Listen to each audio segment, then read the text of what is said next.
Good morning everyone. जैसे कि हम लास्ट क्लास में पढ़ रहे थे HCP। HCP क्या था? Hexagonal close packed structure. हम किसके बारे में पढ़ रहे थे? Hexagonal close packed structure. Last class में हमने क्या पढ़ा था? हमने पढ़ा था वॉल्यूम ऑफ यूनिट सेल। क्या पढ़ा था? वॉल्यूम ऑफ यूनिट सेल, जो कि कितना फाइंड आउट हुआ था? कितना होगा? 3√3/2 A²C, यही था। और फिर हमने क्या फाइंड आउट किया था? Volume of atoms occupied in unit cell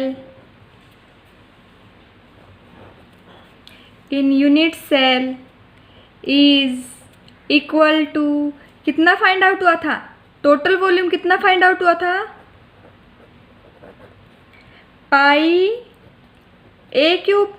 उसके बाद हमने क्या फाइंड आउट कर लिया था? Packing factor. क्या फाइंड आउट किया था? पैकिंग फैक्टर, जिसको किससे डिनोट करते हैं? PF से। वो क्या था? PF is equal to 2π/3√3 A²C। और ऊपर क्या था? A³। 2π/3√3 A²C। A² से कैंसिल, क्या बचेगा? 2π/3√3 ये इक्वेशन कौन सी फाइंड आउट की थी? 5 नंबर इक्वेशन। अब हम इसके अंदर हमें किसकी वैल्यू फाइंड आउट नहीं है? A/C की वैल्यू। तो सबसे पहले हम पैकिंग फैक्टर फाइंड आउट करने से पहले किसकी वैल्यू फाइंड आउट करेंगे? A/C की वैल्यू। कि A/C की वैल्यू क्या होती है? देखो इसको कैसे फाइंड आउट करते हैं। First of all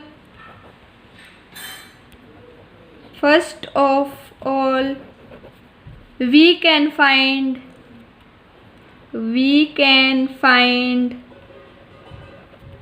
the value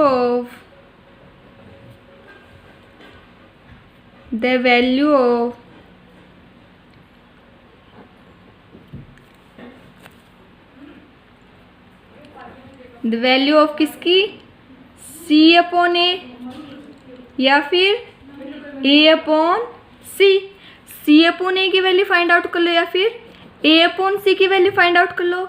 कैसे फाइंड आउट करेंगे? देखो सबसे पहले हम क्या लेंगे? ये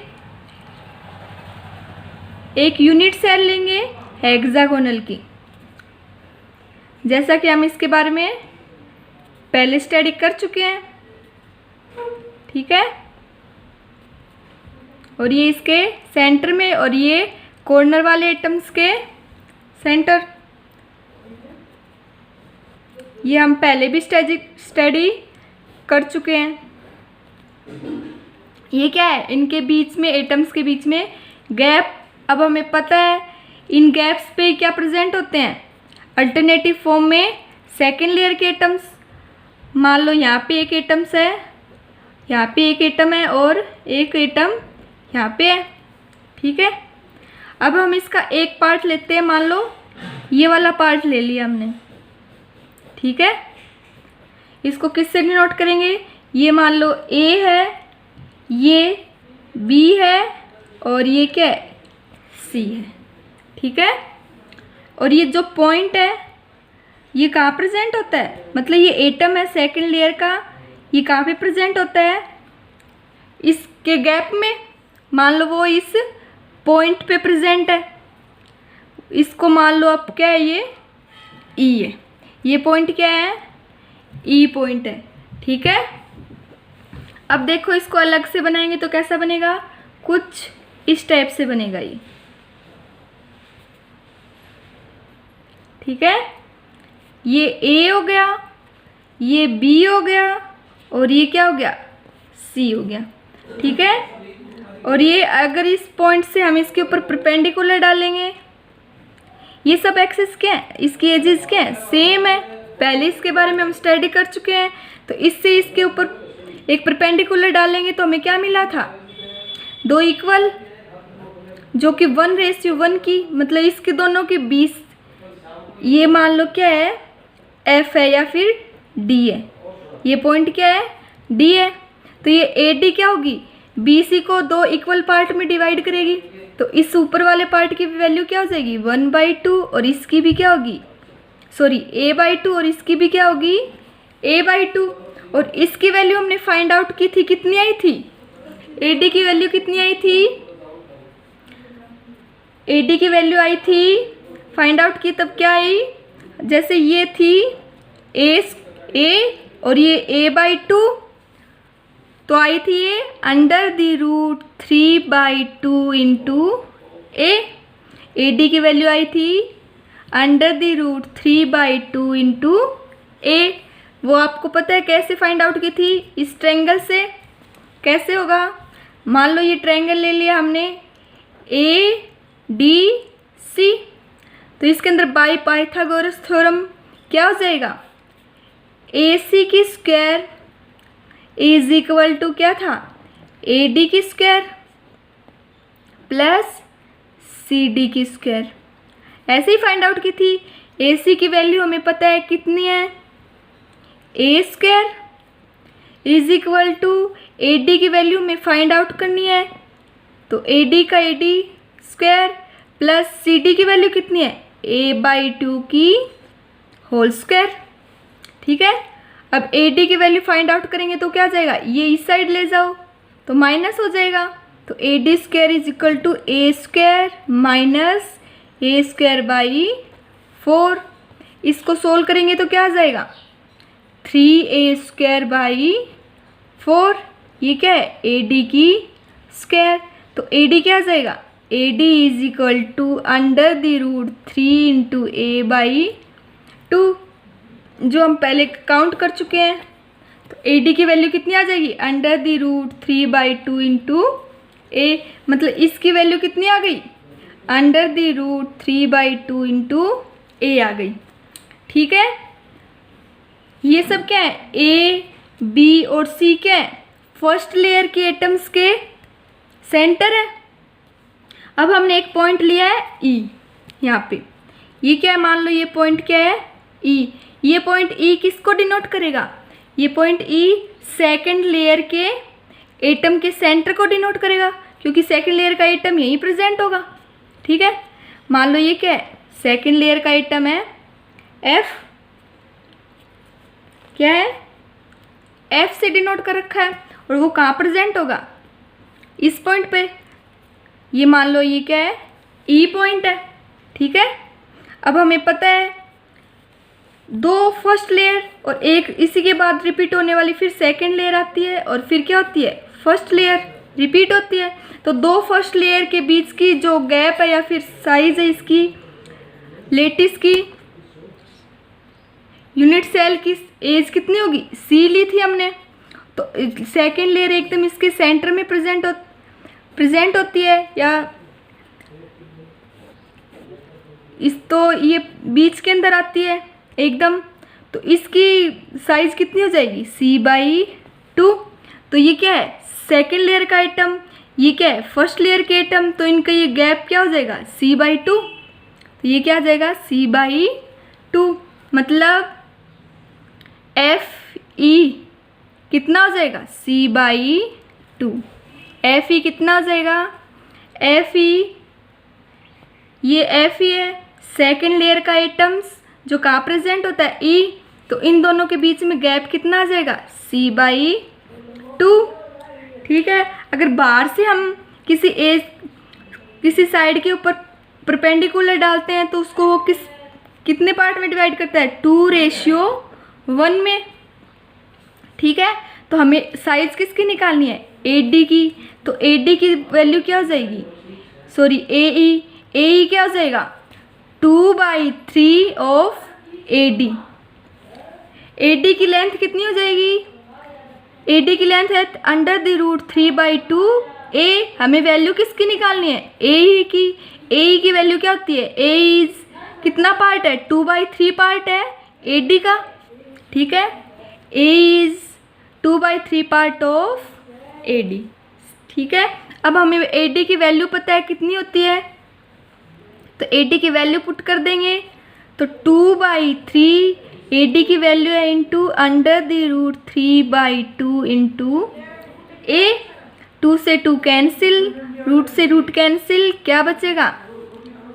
A/√3। A की वैल्यू क्या आ गई? A/√3, ठीक है। अब हमें इसकी वैल्यू मिल गई। अब इसको अलग से बनाएं तो ये कैसा बनेगा? कुछ इस टाइप से। इस पॉइंट को अलग से बनाएं तो कैसा बनेगा? कुछ इस टाइप से बनेगा। ये तो क्या गया? A E और ये क्या है? F, ठीक है। तो ये दो एटम्स हैं, हमें पता है हर एटम्स के बीच की डिस्टेंस कितनी होती है? A होती है।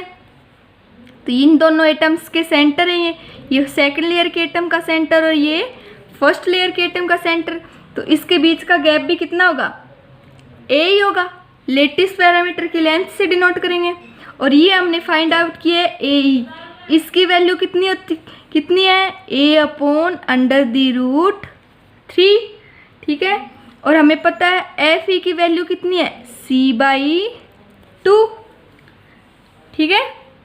तो अब हमें बाय पाइथागोरस थ्योरम से हमें पता है इसके अंदर रिलेशन क्या होगा? इसके अंदर रिलेशन होगा AF स्क्वायर इज, ये क्या है? 90 डिग्री एंगल है। ये एंगल कितना है? 90 डिग्री। तो AF का स्क्वायर किसके इक्वल हो जाएगा? AE square plus EF square. तो AF square is equal to AE का स्क्वायर प्लस EF का स्क्वायर, ठीक है। तो AF का स्क्वायर कितना है? A square is equal to क्या आ जाएगा? AE का स्क्वायर A/√3 का होल स्क्वायर प्लस EF की वैल्यू क्या है? C/2 की होल स्क्वायर, ठीक है। हमारे पास क्या आ गया? हमारे पास आ गया ट्रायंगल AEF से क्या आ गया? बाई ट्रायंगल AEF क्या आया?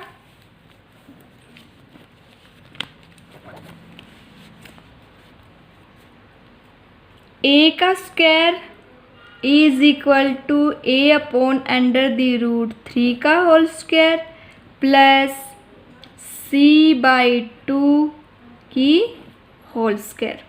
इसको सोल्व करते हैं तो क्या आएगा? A square is equal to A²/3 plus C²/4।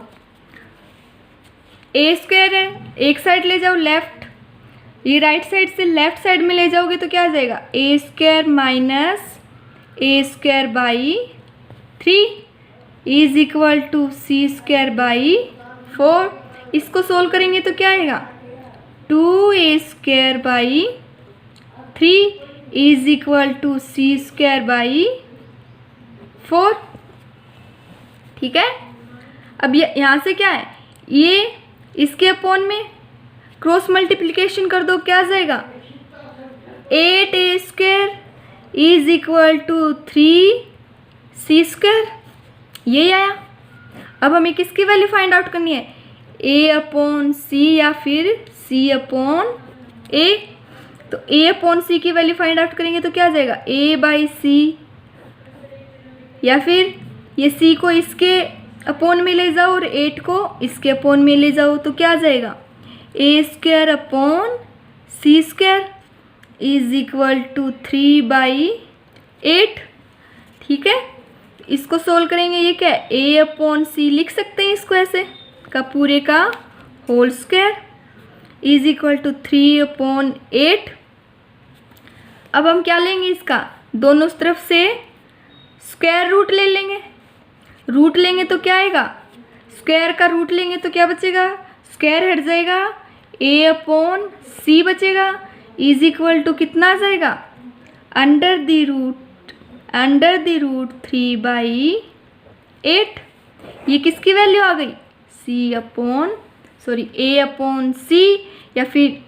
या फिर c/a की वैल्यू क्या आ जाएगी, under the root a/3। Thank you. आगे की प्रोसेस हम नेक्स्ट क्लास में करेंगे।